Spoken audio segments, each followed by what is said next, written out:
জগত ৰাখিতে সিটো প্ৰভু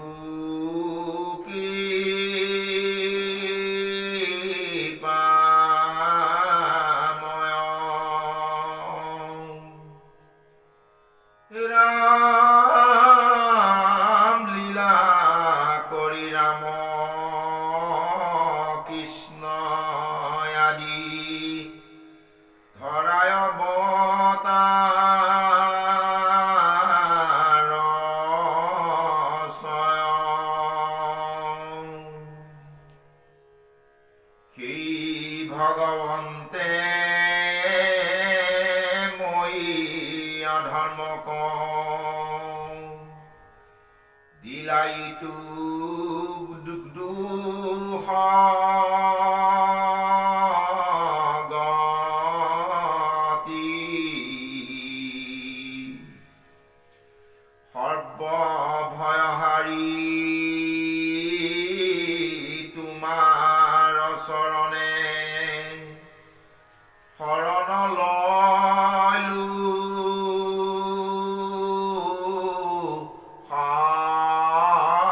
সম্প্ৰতি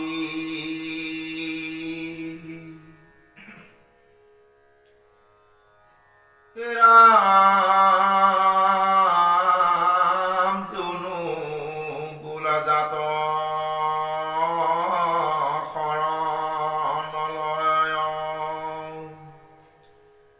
পানে কৰি কি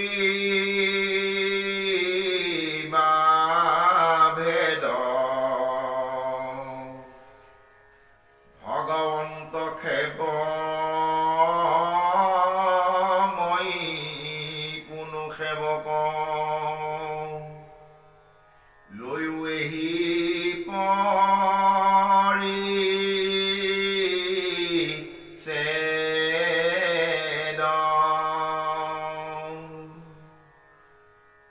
মাতৃৰ গৰ্ভত পৰি আছো মই দ্বন্দ্বে যুগ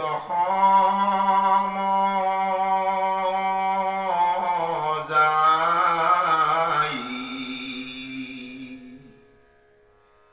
আত থাকন্তেও যাৰ দুখ নাই প্ৰণামো তাহাৰ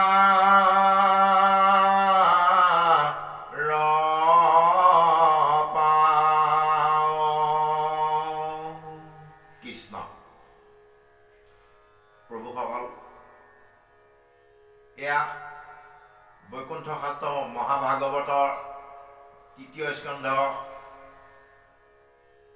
আজি ধাৰাবাহিক চেনেল শিৰোমণি ভাগৱত পাঠৰ আৰু প্ৰবচনৰ 50 নম্বৰ ভিডিঅ'টি প্ৰস্তুতকৰণৰ হেতুকে আমি মহাপাপী আপোনাসৱৰ চৰণৰ দাসৰো দাসে ৩য় স্কন্ধ কপিল প্ৰভুৱে মাক দেৱহতীক যি নেকি জীৱৰ তামসিক গতি বিষয়খিনি উত্থাপন কৰি আছে। সেয়াকে আমি পাঠ আৰু প্ৰবচনৰ মাধ্যমলৈ আমি আগবাঢ়িছোঁ আৰু এই পাঠ প্ৰবচনলৈ আগবঢ়াৰ আগতে আমি আপোনাসৱৰ সবাৰ চৰণত আমাৰ ভক্তি ভৰা সেৱা নিবেদন কৰিছোঁ। হে প্ৰভুসকল, এতিয়া ইয়াৰ আগৰ ভিডিঅ'টিত জীৱয়েনো কেনেকৈ নানান শাস্তি অৰ্থাৎ নানান নৰকৰ যান্ত্ৰণাসমূহ ভুগি আহি পুনৰ আকৌ মানুহৰ জন্ম ল'ব লগা হয় বা গৰ্ভতনো কেনেভাৱে থিতি লয় সেই বিষয়খিনি ইয়াৰ আগৰ ভিডিঅ'টিত আমি আগবঢ়াই গৈছোঁ। আৰু এতিয়া ভাগৱতৰ পদে আমাক কৈছে যে যেতিয়া সেই গৰ্ভত থকা শিশুটিৱে গৰ্ভত থাকোঁতেই 100 জন্মৰ 100 জন্মৰ তেওঁৰ কৰি অহা কৰ্মখিনি দুখ কষ্ট সুখ শান্তি ভুগি অহা 100 জন্মৰ যেতিয়া সুমৰণটো আহে আৰু সেই 100 জন্মত কষ্ট পাই অহা যান্ত্ৰণাখিনিক মনত পেলাই জীৱই সেই গৰ্ভত থাকোঁতেই গৰ্ভৰ পৰাই প্ৰভু ভগৱন্তক তুতি কৰিছে। আৰু গৰ্ভৰ পৰাই তুতি কৰোঁতে কি বুলি কৈছে? তুতি মাধ্যমত কৈছে যে হে প্ৰভু, আপুনি সমস্ত জগতৰ সাৰ, আপুনিয়েই সমস্ত জীৱসমূহক ৰক্ষণাবেক্ষণা দিবৰ কাৰণে অৰ্থাৎ ভকতক পালিবৰ কাৰণে দুষ্টক দণ্ড দিব হেতুকে যিসমূহ লীলা কৰে আৰু এই বিভিন্ন লীলা কৰিব যাওঁতে ভকতৰ মনোবাঞ্ছিত ফল দিব যাওঁতে ভকতৰ মানে কৃতকৰ্মখিনি বা ভকতক শিকনি দিব যাওঁতে বুজাব যাওঁতে আপুনি বিভিন্ন লীলা কৰি বিভিন্ন অৱতাৰ ধাৰণ কৰি বিভিন্ন প্ৰকাৰে অৱতাৰ ল'ব লগা হয় আৰু সেই অৱতাৰ লওঁতেও যিজনে নেকি মোৰ দৰে অৰ্থাৎ জীৱটোৱে কৈ আছে যে মোৰ দৰে যিজনে নেকি এই এনেহেন গৰ্ভৰ যান্ত্ৰণা পোৱা নাছিল বা পাব লগা হোৱা নহয়, সেইজন প্ৰভু ভগৱন্তৰ চৰণতহে আমি তুতি মিনতি কৰিছোঁ বা সেইজন প্ৰভু ভগৱন্তে মোক কৃপা কৰক, মংগল কৰক। এনেভাৱে জীৱসমূহে গৰ্ভত থাকোঁতে মাকৰ গৰ্ভত থাকোঁতেই কোনজন ঈশ্বৰক বুলি কৈছে? যিজন ঈশ্বৰে নেকি গৰ্ভৰ যান্ত্ৰণা গৰ্ভৰ দুখ কষ্টখিনি ভুগিব লগা নহয়। আমি যেনেকৈ মাতৃ গৰ্ভত 10 মাহ 10 দিন তেজে পুজেৰে লুটি পুটি হৈ যান্ত্ৰণা ভুগিব লগা হৈছিল, সেই তেনেহেন যান্ত্ৰণা মুক্ত যিজন নেকি সেইজন প্ৰভু ভগৱন্তক তুতি কৰিছে গৰ্ভত থকা জীৱটোৱে। তাৰমানে ইয়াতে প্ৰভুসকল আমাক বুজাব বিচাৰিছে, আমাক দেখুৱাইছে যে আমিও এই অজ্ঞানীময় সংসাৰখনলৈ আহি মায়া মোহত মায়া পাশত বান্ধ খাই আমি নিজৰ নিজৰ ক্ষুদ্ৰ স্বাৰ্থৰ কাৰণে বিভিন্ন ধৰণৰ দেৱী দেৱতাসকলক, যিসকলে নেকি নিজকে নিজে গতি সাধন কৰিব নোৱাৰে, যিসকলে নেকি নিজৰ ভৱিষ্যত গঠন কৰিব নোৱাৰে, সেইসকলক আমি সাতনি খাটি থাকোঁ যে হে প্ৰভু, হে আই, হে মা, হে বায়ু, চন্দ্ৰ, সূৰ্য, ইন্দ্ৰ, আমাক গতি দিয়ক বুলি আমি কাবু বিনতি কৰোঁ। কিয় কৰোঁ সেইটো? আমি আমাৰ এই মায়াময় সংসাৰখনত আহি আমি যিটো নেকি ভাগৱতে কৈছে অবস্তুক দেখাই বস্তুক আৱৰি সেইটো মোহৰ মায়া জানা নিষ্ট কৰি, এয়া হ'ল ভগৱন্তৰ বাক্য। অবস্তুখিনিকে আমি বস্তু বুলি বা যোনে নেকি নিজকে গতি সাধন কৰিব নোৱাৰে তেওঁক আমি মোক গতি দিয়ক বুলি আমি সাতনি খাটি থাকোঁ। কিন্তু গৰ্ভত থাকোঁতে আমি প্ৰত্যেকেই, এতিয়া এই জীৱ ইয়াতে কৈছে সেই ভগৱন্তে মই অধৰ্মক দিলা ইটো দুখ গতি সৰ্বভয়হাৰী তোমাৰ চৰণে শৰণ লৈলো সম্প্ৰতি। সেইজনকে শৰণ লৈছে যিজনে নেকি গৰ্ভৰ যান্ত্ৰণা ভুগিব লগা হোৱা নাছিল। আৰু সেইজনে হ'ল কোন? এক প্ৰভু ভগৱন্ত দেৱকী নন্দন দেৱ কৃষ্ণ। হয়তো বহুতে ক'ব বিচাৰে, ক'ব যে কৃষ্ণটো জন্মগ্ৰহণ কৰিছিল, আৰু যদি কৃষ্ণ জন্মগ্ৰহণ কৰিছিল বুলি কওঁ আমি ভাবোঁ বা যিসকলে ক'ব বিচাৰে কৃষ্ণ জন্মগ্ৰহণ কৰিছিল বুলি, সেইসকলে গুৰুজনা শ্ৰীমন্ত শংকৰদেৱ গুৰুজনাই কীৰ্তনত যি কলম ধৰিছে আৰু কীৰ্তনত কৈছে যে কৃষ্ণৰূপে দৈৱকীত ভৈলা অৱতাৰ শংখ চক্ৰ গদা পদ্ম কৰত তোমাৰ। মাকৰ গৰ্ভত থাকোঁতে শিশুটোৱে শংখ চক্ৰ গদা পদ্ম ধাৰণ কৰি পেলাই থাকিব পাৰে জানো? গতিকে তেখেত অৱতাৰী। আৰু সিপিনেও কৈছে শংখ কৃষ্ণৰূপে দৈৱকীত ভৈলা অৱতাৰ, অৱতাৰ বুলি কৈছে, জন্ম বুলি কোৱা নাই। গতিকে অৱতাৰ তেখেত দৈৱকী গৰ্ভৰ পৰাও অৱতাৰ, দৈৱকী কংস কাৰাগাৰত দৈৱকী গৰ্ভৰ জৰিয়তে অৱতাৰহে লৈছিল তেখেত। সেইটোকে আমাক কীৰ্তনৰ জৰিয়তে দেখুৱাইছে। আৰু ইয়াতো এতিয়া কৈছে যে জীৱই গৰ্ভত থকা জীৱটোৱে কৈছে যে যিজনে নেকি গৰ্ভ যান্ত্ৰণা ভুগিব লগা হোৱা নাছিল সেইজন প্ৰভু ভগৱন্তৰ চৰণত শৰণাপন্ন হৈ বা সেইজনৰ পৰাহে তেওঁ ৰক্ষা বিষয়টো সেইজনৰ ওপৰত অৰ্পণ কৰিছে। কৃষ্ণ ৰাম জুনু বোলা জাত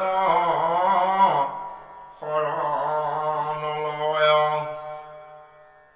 তানে কৰি কি বা ভেদ ভগৱন্ত সেৱ মই পুনু সেৱক লৈয়েহি পৰি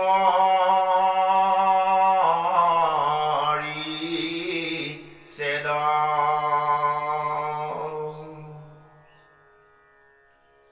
মাতৃৰ গৰ্ভত মই আছো পৰি দণ্ডে যুগ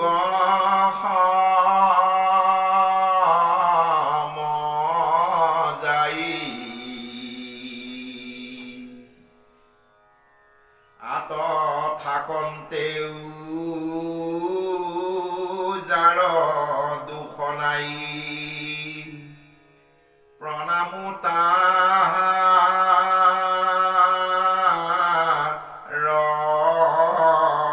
পাওঁ।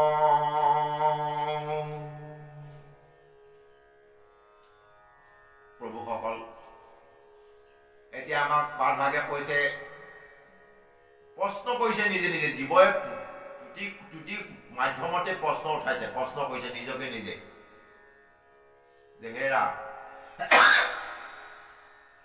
তুমি যে এতিয়া ইমান জন্ম কিমান জন্ম ললা কিমান বা মৃত্যু হলা কিমানখিনি কৰি অহাৰ পিছতো তুমি যে ভগৱন্তক তুতি মিনতি নকৰিলা ভগৱন্তক চিনি নেপালা এই সংসাৰখনলৈ যেতিয়া গৈছিলা খালি কেনেকৈ মন্ত্ৰী হ'ব পাৰো ডক্টৰ হ'ব পাৰো ইঞ্জিনিয়াৰ হ'ব পাৰো বিধায়ক হ'ব পাৰো ৰাষ্ট্ৰপতি হ'ব পাৰো সেইবিলাকৰ চিন্তাৰে তুমি খেদিলা বাকী ভগৱন্তৰ চৰণত ভকতি কৰিবৰ কাৰণে চেষ্টা নকৰিলা।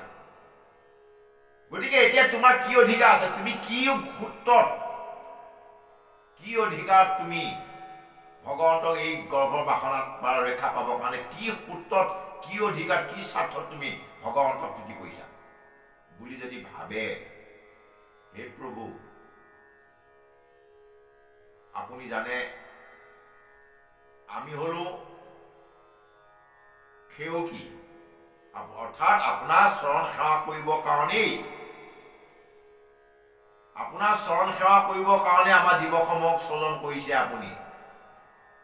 তাৰ উদাহৰণ ক'ত পোৱা যায় যে ভগৱন্ত প্ৰভুৱে জীৱসমূহক চৰণ সেৱা কৰিবৰ কাৰণেই স্বজন যে কৰিছে তাৰ উদাহৰণ আমি এই ভাগৱত দশম স্কন্ধত পোৱা যায় বেদস্তুতি দশম স্কন্ধত বেদস্তুতিত যেতিয়া নেকি প্ৰভু ভগৱন্তই সমস্ত জগতকে উদৰত লৈ অনন্ত শয্যাত শৰণ কৰি থাকে তেতিয়া প্ৰথম নিশ্বাসৰ পৰা বেদসমূহ বাঢ়ি হৈ অৰ্থাৎ জীৱসমূহ বাঢ়ি হৈ প্ৰত্যেক জীৱই নিজৰ নিজৰ মূৰ্তি মন্ত্ৰ হৈ ভগৱন্তক জগাবৰ কাৰণে ভগৱন্তক সাৰ পোৱাবৰ কাৰণে প্ৰত্যেকে তুতি কৰে অৰ্থাৎ ভগৱন্ত প্ৰভুৱে জীৱসমূহৰ পৰা তুতি মিনতি কাওঁ বা ভকতি নাম পাঠ সেইবিলাক শুনিব বিচাৰে জীৱৰ পৰা।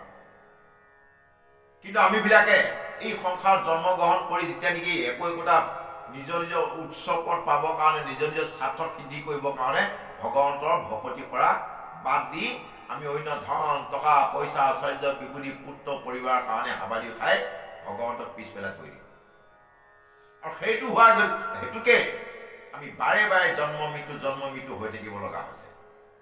আৰু আমিও যেতিয়া নেকি আই গৰ্ভত আছিলোঁ দৰমা ধন তেতিয়া আমিও তেনেভাৱেই তুতি মিনতি কৰিয়ে আহিছোঁ কিন্তু জন্ম হোৱাৰ লগে লগে বিষ্ণু মায়াই পাই আগুৰি দি আমাক পাহৰাই পেলায়। বিষ্ণু মায়াই পাহৰাই পেলালেও ভাগৱত আছে শাস্ত্ৰ গুৰু আশ্ৰয় ল'ব লাগিব। শ্ৰীমন্ত শংকৰদেৱ গুৰুজনে আমাক ৰাস্তা দেখুৱাই গৈছে লীলা কি বুলি কয় গুৰু ভতিমাত দেখুৱাইছে বিনা গুৰু চৰণে ভকতি ৰকতি মুকুতি কবহু নুহুই গুৰুক আশ্ৰয় কৰিব লাগিব। তাৰপিছতে গুৰুৱে কৈছে পাব দেও দেও কাক যিজন দেৱে নেকি যিজন যাক ভজিলে আমি যমৰ দায়ৰ পৰা হাত এৰাব পাৰোঁ। অৰ্থাৎ যমৰ দায়ৰ পৰা হাত এৰোৱা মানে জন্ম মৃত্যুৰ চকৰ পৰা যাতে বাচি যাব পাৰোঁ। যিজন গুৰুৱে আমাক জন্ম মৃত্যুৰ চকৰ পৰা বাচি যোৱা ৰাস্তাটো কৈছে পাব দেখুৱাব সেইজনে প্ৰকৃত গুৰু। সেইজনক কি বুলি কৈছে? পৰম গুৰু বুলি কৈছে। শিক্ষাগুৰু, দীক্ষাগুৰু, আদিগুৰু, অনাদিগুৰু বহুত আছে। গুৰু বহুত ধৰণৰ আছে, কিন্তু যমৰ দায়ৰ পৰা যিজনে হাত সাৰিব পাৰিব সেইজনে পৰম গুৰু। আৰু সেইজনে হ'ল পৰম গুৰু কোন? একমাত্ৰ শ্ৰীমন্ত শংকৰদেৱ। তাৰপিছত দেও পৰিচয় কৰাইছে কাক? দৈৱকী নন্দন দেৱ কৃষ্ণ। দৈৱকী নন্দন দেৱ কৃষ্ণ যি নেকি গতিদাতা দেও, যাৰ হাতত 5 বিধ মুকুতি আছে, যোনে নেকি মুক্তি দিব পাৰে। অন্য কোনো দেৱতাই মুক্তি দিব নোৱাৰে। বাকী ফল দিব পাৰিব, আপোনাক ধন টকা পইচা ঐশ্বৰ্য বিভূতি দিব পাৰে, কিন্তু গতি দিব নোৱাৰে। কাৰো হাতত নাই মুক্তি, একমাত্ৰ ভগৱন্তৰ হাতত আছে। তাৰপিছতে দেও, আৰু সেইজন দেওৰ পৰা আমি কিবা এটা পাব হ'লে তেওঁক সন্তুষ্ট কৰিব লাগিব। তেওঁক সন্তুষ্ট কৰিবলৈ হ'লে কেনেকৈ সন্তুষ্ট কৰিব? গতিকে 3 নম্বৰ নামেৰে সৈতে, তেওঁৰ নামেৰে সৈতে সন্তুষ্ট কৰিব লাগিব। কেনেকৈ? বৃন্দাবনত যেনেকৈ অবলা অনাচাৰী গোপিকাসকলে বৃন্দাবনত কৃষ্ণক হেৰুৱাই পেলাইছিল, অৰ্থাৎ তেওঁলোকৰ যেতিয়া গৰ্ব আহিল, অহংকাৰ আহিল, তেতিয়া কৃষ্ণ লুকাই গৈছিল, অন্তৰ্ধান হৈছিল। হওঁতে যেতিয়া বৃন্দাবনৰ গোপিকাসকলেও যেতিয়া নেকি ইনাই বিনাই কান্দি কুটি ভগৱন্তৰ গুণ চৰিত্ৰ গাব ধৰিল, অত্যন্ত আহি তেওঁ আকৌ পুনৰ ভগৱন্তৰ ভকত বৈষ্ণৱ ভগৱন্তই গোপিকাসকলক দেখা দি সেই অনাচাৰী গোপীসকলক মুখ্য পদ, প্ৰধান পদ দিছিল, অৰ্থাৎ মুক্তি দিছিল। সেই তেনেভাৱে নামত 3 নম্বৰতে। তাৰপিছতে সেই নাম ক'ত গাব লাগিব? সেই নাম গাব লাগিব আমি, সেই নাম ল'ব লাগিব ভকতৰ সংগত। গতিকে গুৰু, দেও, নাম, ভকত হয় শৰণ একত, কিন্তু পন্থা 4টাকো সামৰিহে আমি আগবাঢ়িব লাগিব। এতিয়া তেনেকৈ জীৱই বা আমিবিলাকে গৰ্ভত থাকোঁতে, মাৰ গৰ্ভত থাকোঁতে আমি তেনেকৈ তুতি মিনতি কৰিছোঁ। কি বুলি কৈছোঁ? যে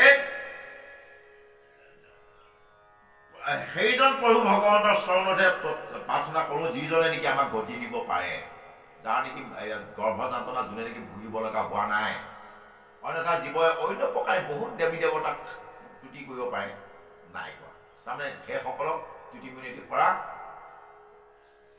নিষ্প্ৰয়োজন, সেইটোকে বুজাব বিচাৰিছে কৃষ্ণ।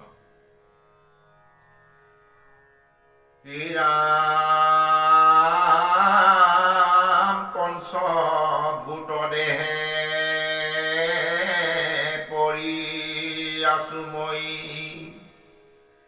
বন্দী হৈ আছি কাল,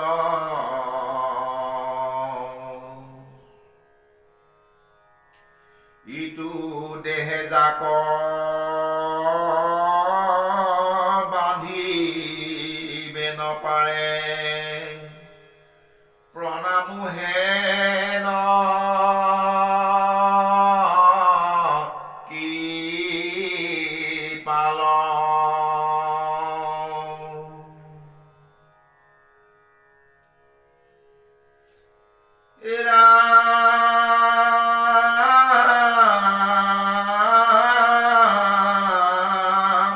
যদি বোলাইতো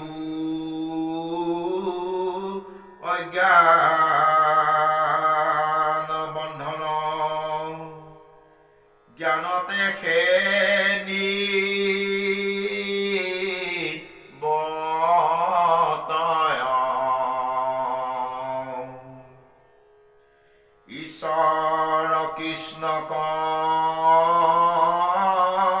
প্ৰণাম কৰিবে,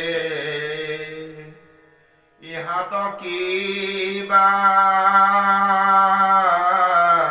লাগয়। কৃষ্ণ প্ৰভুসকল, এতিয়া সেই জীৱটোৱে মাতৃগৰ্ভৰ পৰা প্ৰভু ভগৱন্তক তুতি কৰিছে। বৰ গুৰুত্বপূৰ্ণ বাক্য কেইটামান উত্থাপন কৰিছে। ইয়াত কৈছে যে হে প্ৰভু, যে আমি জীৱসমূহে, সমস্ত জীৱই, সংসাৰত 84 কোটি জীৱ জনী আছে, গছ, তিন, তৰুল, লতা, পোক, পৰুৱা, মাছ, মগৰ, জীৱ জন্তু, বাঘ, সিংহ, এনে অনেক ধৰণৰ 84 কোটি জীৱ জনী আছে। আৰু এই 84 কোটি জীৱ, সকলো জীৱই, সমস্ত জীৱই যিটো দেহ ধাৰণ কৰে, যেনেকৈ এজোপা গছ, এডাল বন, তিন, তৰু, লতা, বাঘ, সিংহ, যিমান আছে হস্তিপাৰ এই বালিচাহীলৈকে, সমস্ত জীৱই, সমস্ত দেহেই 5টা ভূতৰ সৈতে গঠিত। কি কি? স্থিতি, অপ, তেজ, মূৰ্ত, বম, অৰ্থাৎ মাটি, পানী, বায়ু, তাপ আৰু আকাশ। এই 5টা পদাৰ্থৰ সৈতেহে গঠিত হয়। আপোনাৰ সবে মন কৰিব, একেবাৰে যদি ঘৰৰ ভিতৰত আপুনি কিবা গছ পুলি এটা ৰুৱকচোন, গুটি এটা গজাত কেতিয়াও নগজে।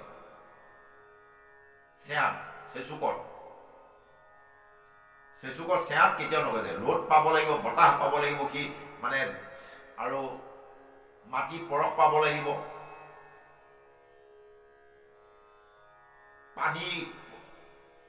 পানী শীতল কৰিব লাগিব, তেতিয়াহে গুটিটো গজিব বা জীৱ হ'ব। ঠিক তেনেকৈ সেয়েহে এতিয়া কৈছে যে হে প্ৰভু, আমি সমস্ত সকলো জীৱই পঞ্চভৌতিক দেহৰ সৈতে আবৃত্ত হৈ আছো। অৰ্থাৎ পঞ্চভৌতিক দেহৰ জৰিয়তেহে আমি সংসাৰত সজীৱ হ'ব পাৰিছো। পঞ্চভৌতিক আপুনি সৃজন কৰা পঞ্চভৌতিক দেহৰ লৈহে আমি সজীৱ হ'ব পাৰিছো। আমি নিজৰ নিজৰ চৈতন্য ৰূপত ফুৰিব পাৰিছো। অন্যথা আমাৰ চৈতন্য হোৱা খাদ্য শক্তি নাই। এতিয়া জীৱই কৈছে যে যিটো জীৱক বা যিজনা প্ৰভু ভগৱন্তক, যিজনা মালিকক এই পঞ্চভৌতিক দেহে আবৃত্ত কৰি ৰাখিব নোৱাৰে বা পঞ্চভৌতিক দেহ ধাৰণ নকৰে, সেইজন প্ৰভু ভগৱন্তকে মই তুতি কৰিছো, যাতে মোক এই পঞ্চভৌতিক দেহটো ধাৰণ কৰাৰ পিছতো যাতে মোক ৰক্ষা কৰক। তাৰমানে কি বুজাইছে? ইয়াৰ দ্বাৰাই বুজাব বিচাৰিছে যে পঞ্চভৌতিক দেহ ধাৰণ কৰা এজনে অন্য পঞ্চভৌতিক দেহ ধাৰণ কৰাজনক কেতিয়াও বাচাব নোৱাৰে। কোনে কৈছে আমাক? পঞ্চভৌতিক দেহ ধাৰণ কৰাজনে অন্য পঞ্চভৌতিক দেহ ধাৰণ কৰাজনক কেতিয়াও মুক্তি দিব নোৱাৰে। কিন্তু ইয়াতে দেখা যায় আমাৰ কিছুসকলে দেখোন ক'ৰবাত গছতহে যাই পেলাই পূজা কৰে, গছজোপালৈকে পূজা কৰে যে হে প্ৰভু, হে বৃক্ষ, মোক পৰিত্ৰাণ কৰক, মোক গতি দিয়ক, সাতনি সাতি থাকেগৈ। এয়া বৈকুণ্ঠ শাস্ত্ৰ মহাভাগৱতৰ পদৰ মাধ্যমে আমি ব্যাখ্যা কৰি আছো। ইয়াত কৈছে, ভক্তই কৈছে, পঞ্চভূত দেহে পৰি আছো মৰি, বন্দী হৈয়া চিৰকাল, ইটো দেহে যাক বান্ধিবে নপাৰে, প্ৰণামো হেন কৃপাল। অৰ্থাৎ এই এনেধৰণৰ দেহ ধাৰণ যিজনে নকৰে সেইজনকে। বাকী দেহ ধাৰণ নকৰাজন তাৰমানে কি? তাৰমানে নিৰাকাৰ ব্ৰহ্ম, সাকাৰ ব্ৰহ্ম হ'ব নোৱাৰে।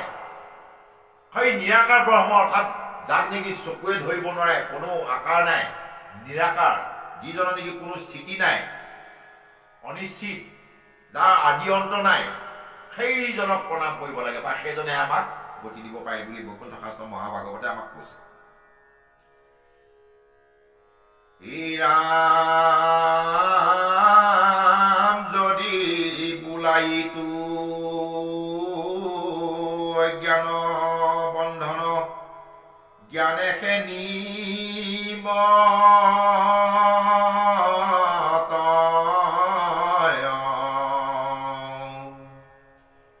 ঈশ্বৰ কৃষ্ণক প্ৰণাম কৰিবি, ইহাতে খেলা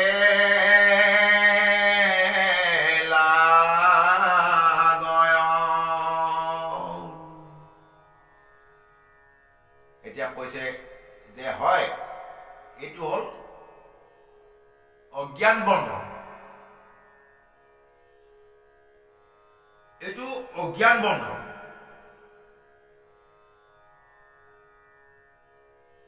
অজ্ঞান বন্ধন যদিও জ্ঞানৰ জৰিয়তেহে ইয়াক প্ৰৱৰ্তাব পৰা যায়। কোনটো? প্ৰভু ভগৱন্তৰ ভকতি তত্ত্বটো। এই ভকতি তত্ত্ব বস্তুটো বৰ সাংঘাতিক তাৎপৰ্যমূলক বা বৰ গুদাৰ্থ বস্তু। এতিয়া হয়তো আপোনাক সবে ভাবিব যে ভকতজনে ব্যাখ্যা কৰিছে, পাঠো পঢ়িছে, নিজে ব্যাখ্যাও কৰিছে, বহুত ভকতি আছে চাগে। নহয়, 4 বেদ, 14 শাস্ত্ৰ, 18 পুৰাণ, 207খন সংহিতা যদি কণ্ঠলগ্ন হৈ থাকে, তেওঁ হয়তো ভকতি নাথাকিব পাৰে। একমাত্ৰ ভগৱন্ত কৃপাপ্ৰাপ্ত হ'বলৈ হ'লে ভকতি এখতেহে পাৰিব। বাকী যিমানেই তেওঁ বহুত জ্ঞান থাকিলেও জ্ঞান মাৰ্গেৰে সৈতে কেতিয়াও পাব নোৱাৰে, বা বহুত শাস্ত্ৰ জ্ঞান থাকিলেও তেওঁ জ্ঞানেৰে সৈতে কেতিয়াও ভগৱন্ত পাব নোৱাৰে বা ভগৱন্ত কৃপাপ্ৰাপ্ত হ'ব নোৱাৰে। কোনোবা জনে অজ্ঞানী হ'লেও অজ্ঞানীজনেও হয়তো ভগৱন্তৰ পৰা কৃপাপ্ৰাপ্ত হ'ব পাৰে।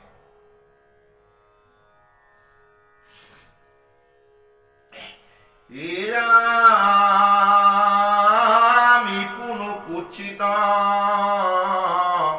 আশংকাৰ শুনা উত্তৰ কহু বুজাই যাহাৰ মায়াত জ্ঞান নষ্ট হুয়া জীৱে মহাক্লে পাই হেন ঈশ্বৰৰ অনুগ্ৰহ বিনে কমন শক্তি আমাৰ ইটো জীৱগণে নিজ স্বৰূপক লভিবে কয়া পুনাৰ। এতিয়া জীৱই কৈছে যে হে প্ৰভু, যদি কোনো লোকৰ শংকা হয় যে ই এনেধৰণে জ্ঞান থাকিলেও জ্ঞানৰ জৰিয়তেও ভকতি কৰিব পাৰে বা ভগৱন্তক পাব পাৰে, তেতিয়াহ'লে তাৰ উদাহৰণটো মই কওঁ শুনা। তাৰ এটা উদাহৰণ দিব এতিয়া, তাক এটা উত্তৰ দিব এতিয়া, যে যাৰ মায়াৰ সৈতে যাহাৰ মায়াত জ্ঞান নষ্ট হুয়া জীৱে মহাক্লেশ পায়। যাৰ মায়াত জীৱই মোহিত হৈ জীৱই নানা ধৰণৰ দুখ কষ্ট ভুগিব লগা হয়। যেনেকৈ উদাহৰণ হিচাপে লীলামালাত মাধৱ পুৰুষে দেখুৱাইছে,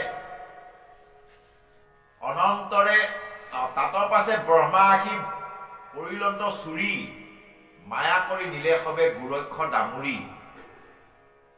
তাৰপিছতে কৈছে হয়া গৰু গোৰক্ষৰ আপুনি প্ৰতি এক সৰ্বৰূপে বৰ্জত বনশিলা বৰি শেষ। অৰ্থাৎ প্ৰভু ভগৱন্ত কৃষ্ণ তেওঁনো সঁচাকৈ কৃষ্ণ হয় নে নহয়? পৰম পিতা ব্ৰহ্মাদেৱে বৃন্দাবনত চৰাই থকা গৰু গাই চব চুৰ কৰি দি পেলাই লুকুৱাই থৈছিল। লুকুৱাই পেলাই কৃষ্ণক ৰং চাব মনেৰে এবছৰকাল কটালেগৈ। এবছৰকাল কটোৱাৰ পাছত কৃষ্ণইনো কি কৰিছে, তেওঁ যদি সঁচাকৈ যদি ভগৱন্ত হয়, এই বিষয়টো কি চিন্তা কৰিছে, কেনেকৈ কৰিছে চাবলৈ আহোঁতে আহি পেলাই তেওঁ ব্ৰহ্মাই যিমানখিনি গৰু চুৰ কৰি নি থৈছিল, এই গৰু আৰু গৰখীয়া হুবহু তেনেকুৱাই বনাই আৰামত বৃন্দাবনত চৰাই আছে। যেতিয়া গৰু চৰাই থাকোঁতে ব্ৰহ্মাই ভালভাৱে যেতিয়া একদম দিব্য জ্ঞানে সৈতে চাবলৈ ধৰিল, জ্ঞান দৃষ্টিয়ে যেতিয়া চালে, তেতিয়া দেখিছে যে গোটেইবিলাক কৃষ্ণময়, সকলোবিলাকে কৃষ্ণময়। সেই তাকে লিখিছে তাতে পাছে ব্ৰহ্মা আখি ভৈলা বিমোহিত সবে দিব্য চতুৰ্ভুজ ৰূপে বিপৰীত লীলামলাত আছে আপোনাক সবে চাব হৰিল চেতন সিদ্ধি নাহি হৰিল চেতন বিধি নাহি সিদ্ধি সিদ্ধি পাছে পাৱে পৰিস্থিতি পৰিলত বিধি অৰ্থাৎ জ্ঞান থাকিলেও জ্ঞানৰ মাৰ্গত ব্ৰহ্মাতকৈ আমি জ্ঞানী হ'ব নোৱাৰোঁ গতিকে আমাৰ জ্ঞানে কোনো পধ্যে ভগৱন্তৰ পৰিচয় পোৱাটো সম্ভৱ নহয় এইটো হ'ল সিদ্ধান্ত দিছে তাৰপিছত কৈছে যে তেনেকুৱা ধৰণৰ ঈশ্বৰৰ অনুগ্ৰহৰ অবিহনে আমাৰ কি সাধ্য আছে ভগৱন্তৰ কৃপা হ'লেহে আমি ভগৱন্তৰ চৰণত ভকতি কৰিব পাৰোঁ বুলি জীৱই গৰ্ভৰ পৰাই তুতি কৰিছে আৰু ইয়াত আমাক বৰগীততো দেখুৱাইছে আৰু গীতাত দেখুৱাইছে ভগৱন্ত ভক্তিযুক্ত পুৰুষৰ আত্মবোধ মাধৱৰ প্ৰসাদে মিলয় অৰ্থাৎ ভগৱন্তৰ চৰণত ভকতি কৰিবৰ কাৰণে আমাৰ জীৱসমূহক প্ৰভু ভগৱন্তই কৃপাপ্ৰাপ্ত হ'ব লাগিব তেতিয়াহে আমি তেওঁৰ চৰণত ভকতি কৰিব পাৰিম অন্যথা চবে সেইজনে যতকে ভগৱন্তক ভকতি কৰিম বুলি মুখতে ক'লেও কামত আহিব ভগৱন্তৰ কৃপা নোহোৱাকৈ সেইটোকে আমাক ভাগৱত শাস্ত্ৰই দেখুৱাইছে ৰামতে হে কৃষ্ণক সেবিবাক লাগে তেবে হে কৃপা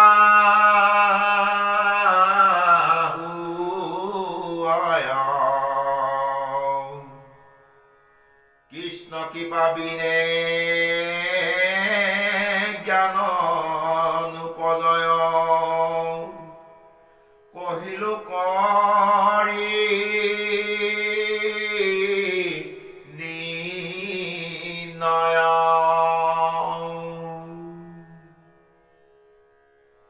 কৃষ্ণ প্ৰভুসকল এতিয়া জীৱই তুতি মাধ্যমে বা বৈকুণ্ঠ শাস্ত্ৰ মহাভাগৱতৰ ৩য় স্কন্ধত জীৱ তামসিক গতিত আখ্যান্তিত আমাক কৈছে যে সেয়েহে এই এনেধৰণৰ প্ৰভু ভগৱন্তৰ কৃপা পাব হ'লে বা ভগৱন্তৰ চৰণত ভকতি কৰিব হ'লে যিহেতু ভগৱন্ত প্ৰভুৱে কৃপা কৰিলেহে তেওঁ ইচ্ছা কৰিলেহে আমি ভকতি কৰিব সুবিধাখন পাম বা তেওঁৰ কৃপা হ'লেহে আমি সুখ সমৃদ্ধি আহৰণ কৰিব পাৰিম গতিকে কৈছে যে গতিকে কৃষ্ণ প্ৰভু ভগৱন্তৰ চৰণত ভকতি কৰিব লাগে আৰু তেতিয়াহে ভগৱন্তই সুমতি দিব আৰু সুমতি আহিলেহে সুকৰ্ম সুফল পোৱা যাব সুমতি অবিহনে ভগৱন্তৰ কৃপা অবিহনে সুমতি নাহে আৰু সুমতি অবিহনে সুফল নাপায় এই হ'ল প্ৰকৃত আমাৰ নৰসকলৰ যে প্ৰকৃত চৰিত্ৰটো গৰ্ভত থকা শিশুটোৱে আমাক সম্পূৰ্ণভাৱে ইয়াত বুজাব বিচাৰিছে সেই প্ৰভুসকল আমি আজি ভিডিঅ'টি ইমানতে বিৰাম দিব লাগিব সেয়ে আমি ভিডিঅ'টি বিৰাম দিয়াৰ আগতে আপোনালোকক সবাৰ চৰণত কৰজোৰে প্ৰাৰ্থনা জনাই আমি আপোনালোকক জনাব বিচাৰোঁ যে আমি এই অনুষ্ঠানটি চলাব যাওঁতে বা এনেভাৱে পাঠ আৰু ব্যাখ্যা কৰিব যাওঁতে আমাৰ স্বজ্ঞানৰ কোনো সাধ্য নাই আপোনালোকৰ আশীৰ্বাদ তথা প্ৰভু ভগৱন্তৰ কৃপা হ'লেহে আমি অনুষ্ঠানটি চলাব পাৰিম বা আমাক সুমতি দিব সেয়েহে আমি আপোনালোকৰ পৰা কৃপা বিচাৰি আপোনালোকৰ চৰণ পদ্ম সেৱা কৰিবৰ কাৰণে সুবিধাখন দিব বুলি আশা কৰি আমাৰ চেনেলটি লাইক কমেণ্ট আৰু ছাবস্ক্ৰাইব কৰি আমাক আপোনালোকৰ দাস হিচাপে গ্ৰহণ কৰিব বুলি আমি সেৱা